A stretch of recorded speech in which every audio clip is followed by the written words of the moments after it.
just inside there is the throne room, which is where you can see all those lamps all the way along, basically giving us daylight. Not that you think you'd need it on a day like this, but it gives you very directional daylight, and it makes that room look absolutely glowing. Good grief. See, you've never crowned anyone before. Yeah, we're affected all. Known as Feisty Felstead. Feisty Felstead, the fiery art department. When the audience met Uther, he was a tyrant and a despot, and he set people on fire or chopped their heads off if they messed with magic. So basically, he's sowed his seeds and reaped the consequences.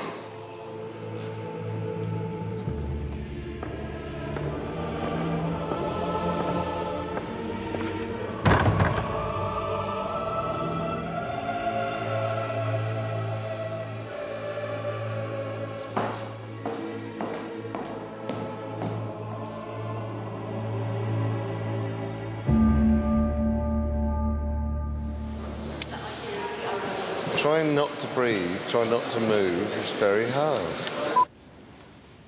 Sorry. Sorry. I always knew Uther had to shuffle off this mortal coil in order for Arthur to basically take over and become king. We're in the throne room at Pierrefonds. This is a very historic and momentous occasion. We're crowning Prince Arthur, who will now become the King Arthur of legend. I crown you Arthur, King of Camelot. And we're doing it with a very complex shot. Long live the King! Long live the King! Long live the King! Long live the King! Long live the King! Long live the King! This is a crowd replication shot, which means we take 70, 80 extras and we try to make them look like about 800. And it's a very laborious process where lighting has to match, where people have to be moved around and fitted into the right grids. But it's far cheaper than the alternative, which is to digitally create this crowd.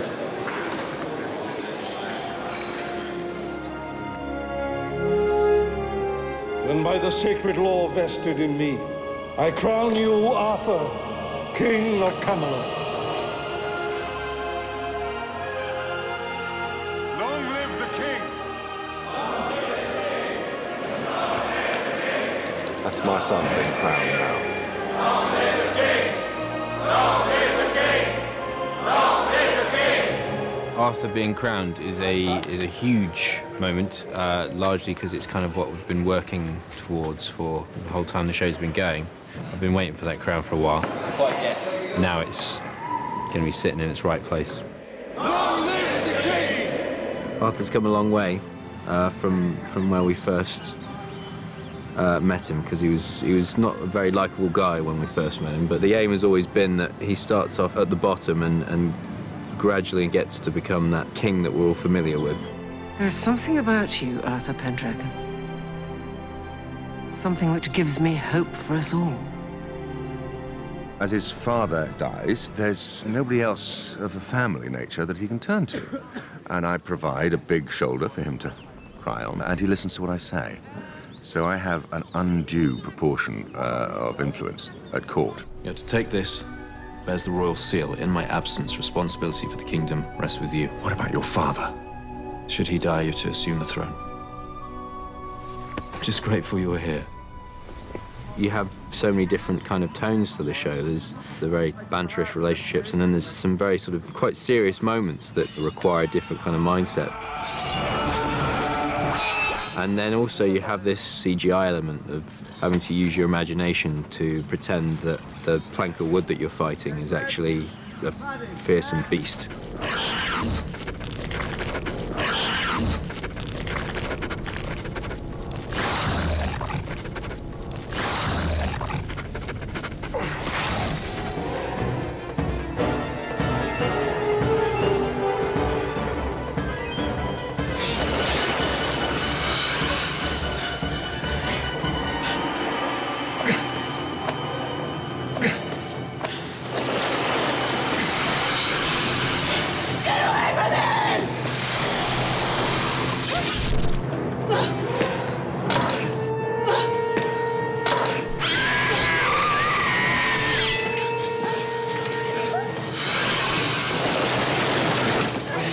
This year has been difficult for me because a lot of what I've done has been CGI. We have a huge new green screen, and I did a big sequence of scenes on that. And when you're trying to imagine a ruined castle that's 4 stories high and you're in a green box in Cardiff, there's only so far your imagination can go. You must be strong. Remember that.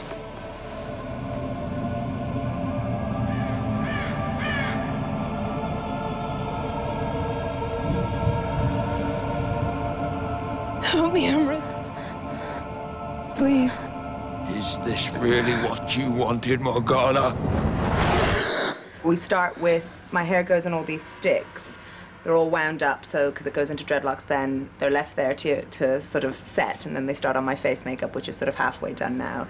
And then Carly starts adding pieces, because it's not all my own hair. This is not real. I think a little over 2 hours is my limit. I couldn't do what Carl does with prosthetics, where he's sitting there for 4 or 5 hours. I think I'd go insane. We've got 2 units running today. So we've got second unit, which is pink unit. Got main unit, which is, you know, the white unit. And then we've got all this to learn. And so on any given day, you can do scenes from 6 different episodes, all back to back and all over the place, which can be a little confusing. Lay up on Beck.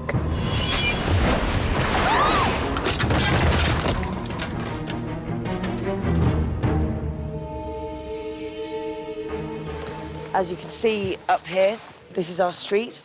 This is where Guinevere lives and where they come and drink in the tavern. So Guinevere's house is up here. Our tavern is beside it. And this is obviously where the non-royalty of Camelot live. That's better. Yeah. Yeah. Oh, brilliant. No, it's better. It's better, love. 1596, take one. That's it. And action.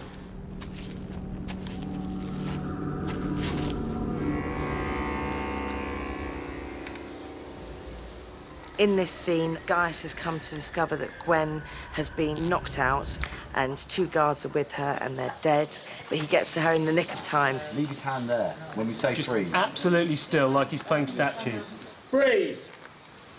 Turn! Cut. I'll buy that. Cut. Yeah, good. That's good. Yeah, great.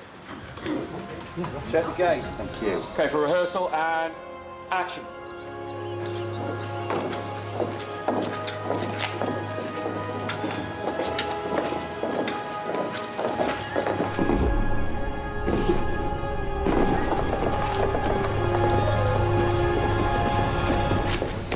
The knights do represent a sort of ethical code. They believe in justice. They want to help people. I think the great thing also about all the other knights, Lancelot included when he was introduced in the first episode, he doesn't come from a noble background as such. He's not from the aristocracy or from the king's world of Camelot. I started riding about 7 years ago on a job that I did. I got proper training. These horses are very well trained, though, in general, the ones that you ride in films, because you get spoilt. I think afterwards you get on another horse and they just don't do what you want them to do. These are very good.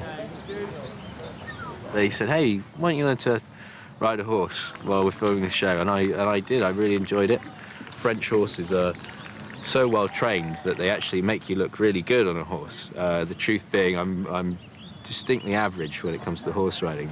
Arthur is a much better horse rider than Bradley is, anyway.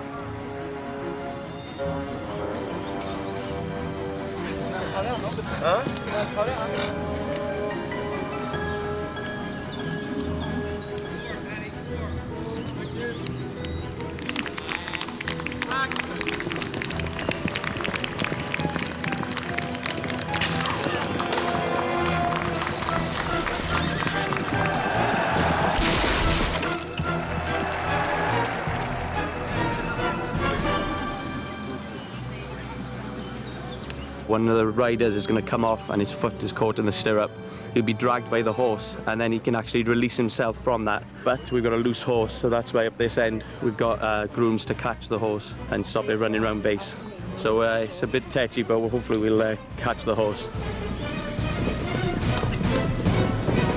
We need a good shot of the impact when the guy hits the ground. That's the most difficult one to get because it's very hard to predict where he's going to land. So we're now going to put 3 cameras on the impact, covering different positions on slightly wider or tighter lenses, and hope that those 3 cameras together will get us that moment.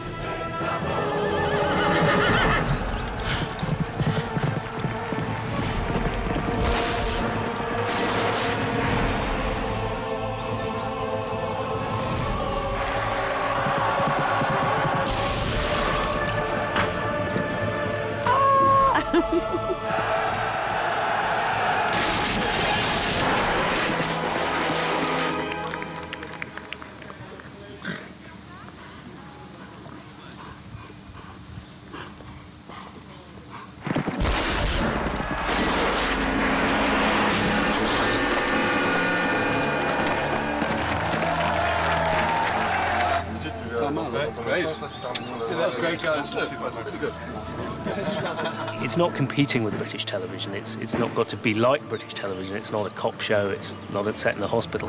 It's competing with Hollywood movies. So the challenge for anybody making a program like this is you have to bring to a television screen cinematic production values. The darkest hour is just before the dawn. Each year of Merlin, we have grown and learnt and become better at this, and I hope delivered higher production values.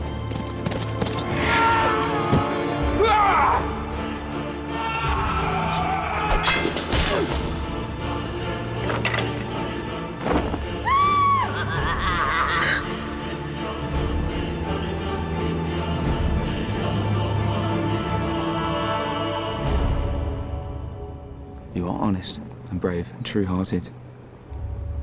And one day you will be the greatest king this land has ever known. Good to know I have the support of my servant, at least. This is an incredibly powerful legend. There's a feeling that you're tapping into something that's very deeply part of us. The program's allowed us to do that in lots of interesting and unusual and original ways because our take on the legend is a bit different.